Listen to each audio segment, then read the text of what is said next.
a bag there, it's got a bomb in it. What's in it? There's a bomb inside. There's a bomb inside But it? it's not live, it's not live. It's not what? There's a bomb inside it, but it's not live. What is it? What's it made from?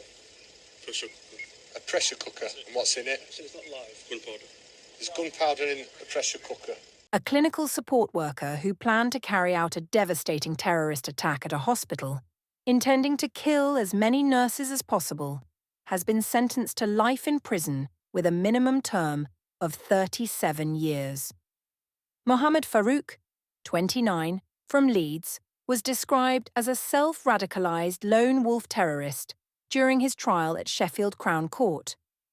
Farouk had taken a viable pressure cooker bomb into St James's Hospital in Leeds on January 20th, 2023, but his plan was thwarted by the quick thinking and compassion of a patient, Nathan Newby, who managed to talk him out of detonating the device.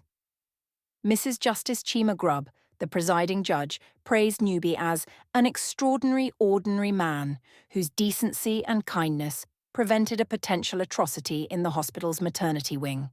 She described Newby's testimony as among the most remarkable this court has ever heard. Farouk's homemade bomb, which contained nearly 10 kilograms of explosives, was modelled on the devices used in the 2013 Boston Marathon attack, but with twice the explosive power. The court heard that Farouk had also plotted a terrorist attack on RAF Menwith Hill, a highly secure intelligence base in North Yorkshire.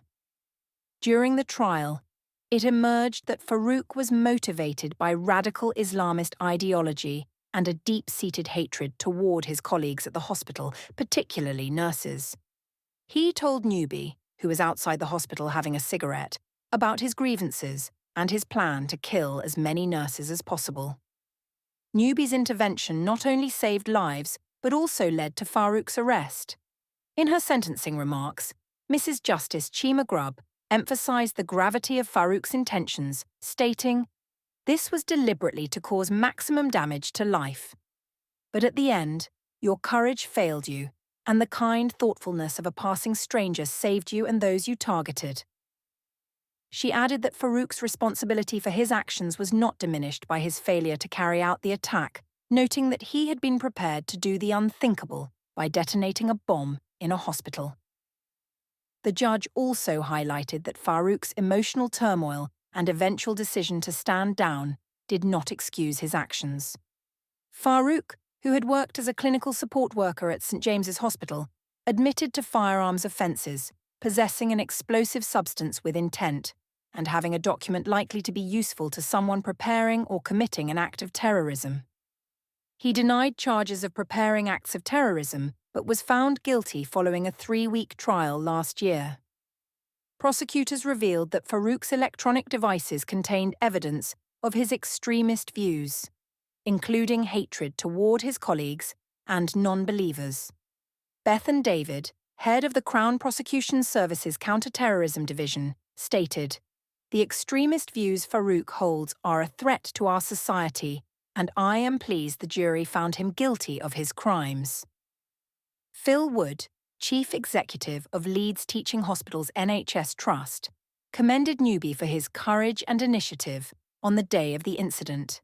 He also praised hospital staff and patients for their calm and professional response, which helped ensure everyone's safety.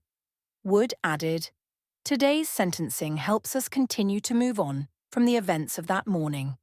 It was an extremely difficult time for staff and patients, and I remain immensely proud of the way they responded." The case underscores the ongoing threat posed by self-radicalised individuals and the importance of vigilance in preventing acts of terrorism. Farouk's sentencing serves as a stark reminder of the devastating consequences of extremist ideologies and the critical role played by ordinary citizens, like Nathan Newby, in safeguarding public safety. Authorities continue to emphasise the need for community awareness and cooperation in combating terrorism and protecting vulnerable institutions such as hospitals.